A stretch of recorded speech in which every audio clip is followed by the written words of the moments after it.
צילומים אמיתיים והדמיה ממוחשבת המבוססת על תצפית מדעית לוקחים אותנו למסע בתוך הרחם, כפי שלא ראינו מעולם.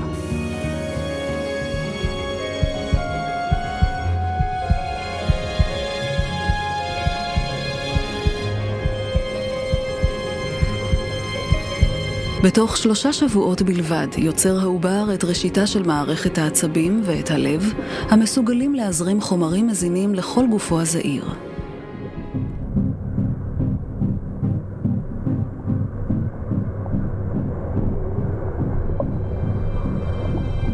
לאחר שגדל במשך 8 שבועות, העובר כבר יותר דומה לאדם זעיר.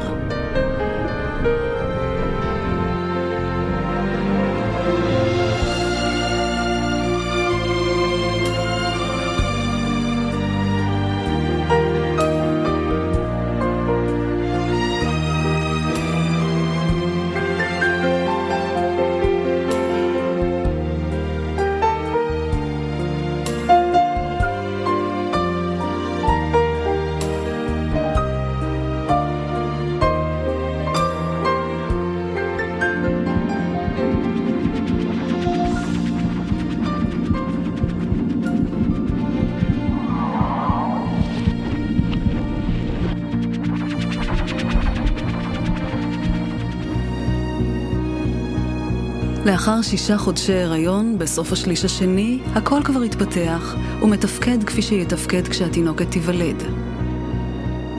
הכל כבר נמצא שם, רק קטן ולא מפותח מספיק.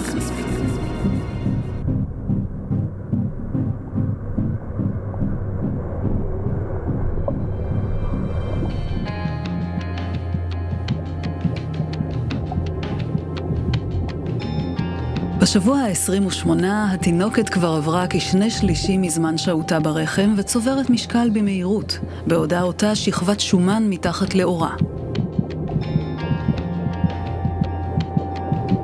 חושיה פועלים וקליפת המוח הבשילה דייה כדי שתהיה בהכרה. במהלך 4 השבועות הבאים, מערכת העצבים שלה תהפוך למתקדמת כמו של תינוק בן יומו. היא נעשית מודעת לעולם סביבה, ובפעם הראשונה מתחיל מוחה ליצור זיכרונות.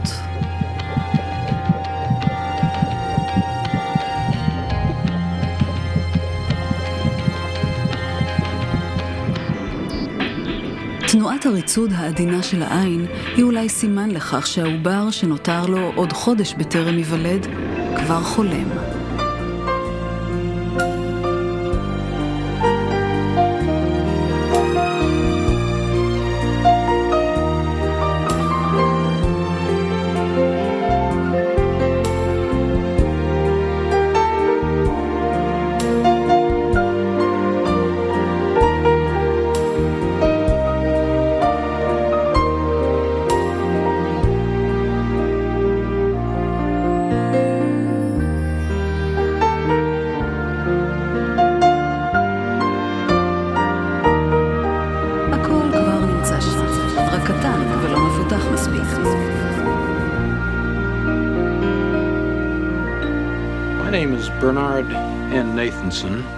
I'm a physician, a practicing obstetrician and gynecologist. And I think I've had a passing experience in matters of abortion. Real-time ultrasound, that is, imaging of the child in motion, has been available as a clinical tool since 1976. And so discerning is this instrument that the tiny valves of the heart can be studied as they snap open and shut during the contractions of the heart. Mothers and fathers, for the first time, have been afforded a view of their unborn child by this spectacular technology. And those technologies, those apparatuses and machines which we now use every day, have convinced us that beyond question, the unborn child is simply another human being, another member of the human community, indistinguishable in every way from any of us. Now, for the first time, we have the technology to see abortion from the victim's vantage point. Ultrasound imaging has allowed us to see this. And so for the first time, we are going to watch a child being torn apart, dismembered, disarticulated, crushed, and destroyed by the unfeeling steel instruments of the abortionist. Now this little person, at 12 weeks, is a fully formed, absolutely identifiable human being. He has had brain waves for at least 6 weeks. His heart has been functioning for perhaps 8 weeks. And all the rest of his human functions are indistinguishable from any of ours. Now, this book is Williams Obstetrics, the 16th edition, written in 1980. It is a standard textbook used throughout every medical school in the United States. Preface of this book, published in 1980, cautions us as follows. Happily, we have entered an era in which the fetus can be rightfully considered and treated as our second patient. Who would have dreamed, even a few years ago, that we could serve the fetus as physician? Traditional medical ethics and precepts command us that we must not destroy our patients, that we are pledged to preserve their lives. Now let's see what abortion does to this, our second patient. We have then the 12-week unborn child in the uterus being this muscle surrounding the child. When the abortionist commences the procedure, he will first place this instrument, which is known as a speculum, into the woman's vagina and will then open it in order to visualize the cervix, the neck of the womb, here. Having visualized the cervix, the abortionist then takes this instrument, which is known as a tenaculum, and fastens it securely through the speculum onto the cervix in this manner, clamping shut the tenaculum and getting a firm grasp on the cervix. The next instrument which is brought into play is called the sound. This instrument is then introduced into the uterus, and it is then removed, the abortionist having ascertained exactly how deep and in fact how large the uterus is. And then this set of dilators, these metallic curved instruments, are used to effect the opening of the cervix in order to introduce finally the abortion instruments themselves.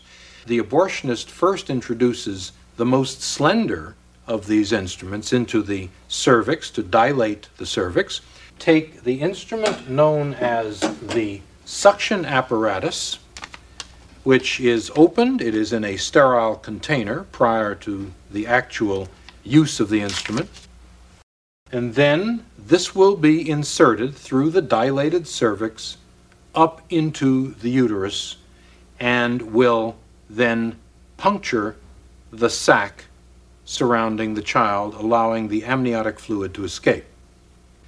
The instrument then will come into direct contact with the child, and with a pressure of approximately 55 or so millimeters of mercury applied to the end of this instrument as it is attached to a long, thick suction tubing at this end and to the abortion instrumentation, that is the machine, at the other end. The suction tip will begin to tear the child apart.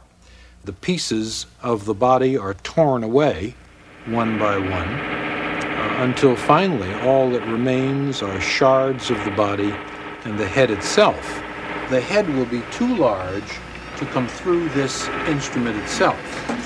This will necessitate the introduction of this instrument, called a polyp forceps, into the uterus through the already dilated cervix, and the abortionist will then attempt to grasp the free-floating head of the child in the uterus between the rings of this instrument. The head is then crushed, the contents of the head removed, and finally the bones of the head. And the abortion is then effectively at an end. Now, for the first time, we're going to see a film made with real-time ultrasound imaging of a 12-week abortion. Bear in mind that this is not an unusual instance, a late abortion. This is one of the 4,000 or so a day done every day in the United States. This film was made at an abortion clinic. The physician who performed the abortion was a young man who was working in 2 different abortion clinics at the time.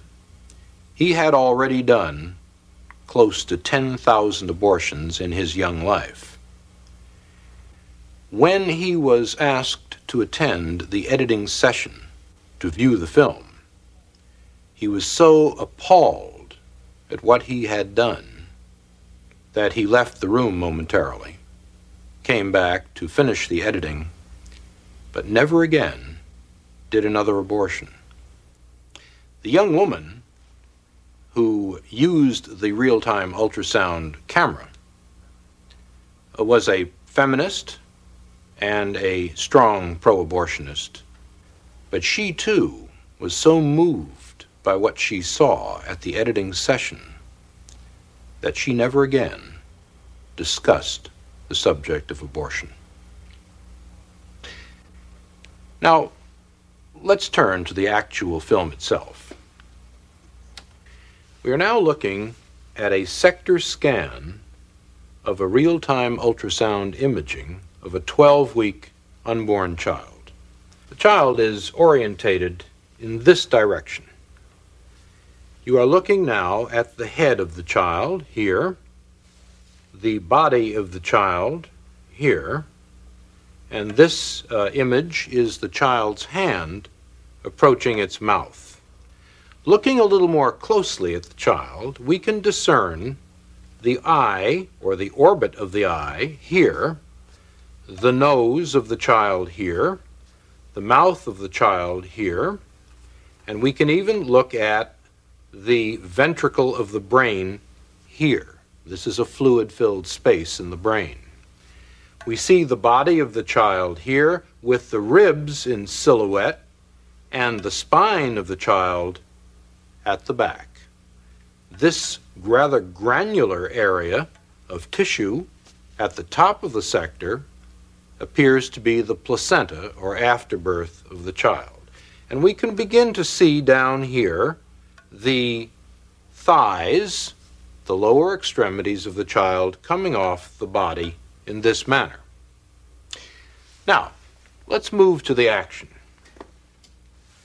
We now see the heart beating here in the child's chest.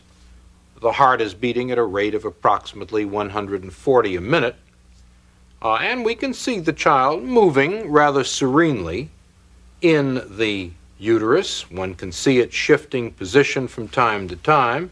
It is still orientated in this manner, and the mouth is receiving the thumb of the child. The child again is moving quietly in its sanctuary. Now, this shadow which we are seeing down at the bottom of the screen is the suction tip. We have colored the suction tip deliberately in order for you to discern it more clearly. But the abortionist has now dilated the cervix and is now inserting this suction tip, which you can see moving back and forth across the screen. You will note that as the suction tip, which is now over here, moves toward the child will rear away from it and undergo much more violent, much more agitated movements. The child is now moving in a much more purposeful manner. Its orientation changes from time to time. It is rearing again here. Now, the suction tip has not actually touched the child, even though the child is extremely agitated and moving in a violent manner. The child has now moved back to the profile view, and the suction tip is flashing once again across the screen. The child's mouth is now open, and we will see that again on a freeze frame in a moment. But this suction tip, which you can see moving violently back and forth on the bottom of the screen, is the lethal instrument which will ultimately tear apart and destroy the child. It is only after the fluid has been broken, the sac has been disrupted, that the tip will actually come against the child. But we can see the tip moving back and forth as the abortionist seeks the child's body. Once again, we see the child's mouth wide open in a silent scream in this particular freeze frame. This is the silent scream of a child threatened imminently with extinction. Now the heart rate has speeded up dramatically, and the child's movements are violent at this point. It does sense aggression in its sanctuary. It is moving away. One can see it moving to the left side of the uterus in an attempt, a pathetic attempt, to escape the inexorable instruments which the abortionist is using to extinguish its life. Now, the heart has again perceptibly speeded up. We can time this at approximately 200 beats per minute, and there is no question this child senses the most mortal danger imaginable. The membrane has now been punctured, and the fluid has escaped. One no longer sees that large reservoir of fluid surrounding the child. But once the fluid has been drained off, the suction tip has now been firmly clamped to the child's body, and the child is being pulled in a downward direction by the abortionist's suction tip with the negative pressure applied to it, and the body is now being torn systematically from the head. The head of the child being in this direction here. I am now outlining the child's head. The lower extremities have already been lost, and we see the suction tip flashing from time to time in the screen as a typhoon-like series of echoes, and the child is being tugged back and forth as the suction tip has now been applied to the body, and the abortionist is exerting his traction on the child in this manner. The child's head is still discernible here. The body is no longer discernible. It has now been torn from the head. What we see now is the head itself with what is called the midline echo of the head and the spicules or fragments of bone. Now this head, which I'm outlining here, on this 12-week child is simply too large to be pulled in one piece out of the uterus. The abortionist is going to have to employ this instrument, the polyp forceps, in an attempt to grab the head. The abortionist will attempt to crush the head with this instrument in this manner and remove the head piecemeal from the uterus. The abortionist and the anesthesiologist have a secret language between them which shields them from the grisly reality of what is going on. The abortionist and the anesthesiologist together refer to the head of this child, which is now being sought, as number one. And the anesthesiologist will inquire of the abortionist, "Is number one out yet? Are we finished?" We now see intermittently the shanks or blades of this instrument appearing in the image here. The head tends to float freely in the uterus. Here are the shanks or blades of the instrument coming across here. And the head is now being locked on by this polyp forceps, and the head is being pulled down toward the cervix. Now all we see remaining are simply the shards, the broken fragments, the pieces of tissue which document that there was once a living, defenseless, tiny human being here. In considering the impact of abortion on our society, let's look at some figures as to what has actually happened in the last 20 years. We have reliable figures indicating that in 1963, long before abortion became legalized by the infamous Roe v. Wade decision, there were approximately 100,000 illegal abortions done annually in the United States, and very few legal abortions. When discussing abortion, we must also understand that the unborn child is not the only victim. Women themselves are victims just as the unborn children are. Women have not been told of the true nature of the unborn child. They have not been shown the true facts of what an abortion really is. Women in increasing numbers, hundreds, thousands, even tens of thousands, have had their wombs perforated, infected, destroyed. Women have been sterilized and castrated, all as a result of an operation of which they have had no true knowledge. This film, and other films which may follow like it, must be made a part of the informed consent for any woman before she submits herself to a procedure of this sort.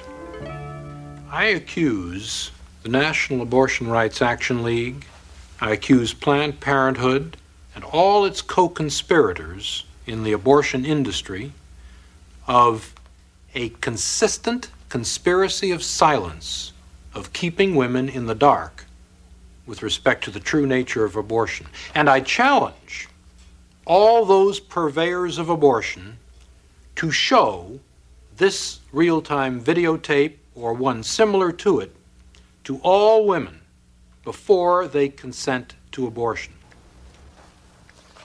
You know, I think I know a little bit about abortion. I was one of the founders of NARAL in 1969. It's now known as the National Abortion Rights Action League. And for a period of 2 years, I was the director of the largest abortion clinic in the Western world. Since those times, we have a science which is known as fetology, which has allowed us to study the human fetus. And all of those studies have concluded, without exception, that the unborn child is a human being, indistinguishable from any of us, and an integral part of our human community. Now, the destruction of a living human being is no solution to what is basically a social problem. And I believe a resort to such violence is an admission of scientific, and even worse, ethical impoverishment. Somehow I refuse to believe that Americans, who have put men on the moon, can't devise a better solution than the resort to violence. I think we should all, here and now, devote ourselves to an untiring effort to devise a better solution, a solution compounded equally of love and compassion and a decent regard for the overriding priority of human life. Let's all, for humanity's sake, here and now, stop the killing.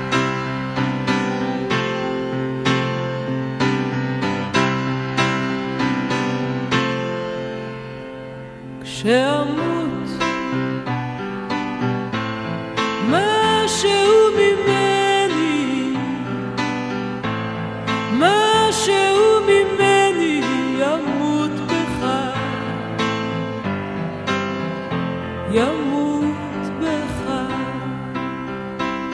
שתמות משהו ממך בי, משהו ממך בי ימות איתך, ימות איתך, כי כולנו, כן כולנו, כולנו רקמה אנושית אחת חיה, ואם אחד מאיתנו הולך מעימנו,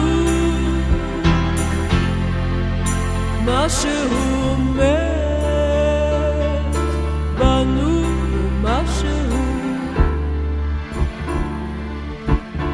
נשאר איתו.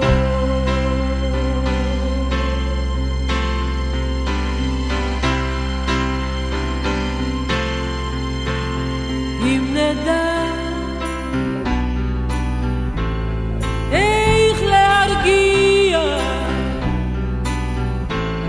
איך להרגיע את האיבה, אם רק נדע, אם נדע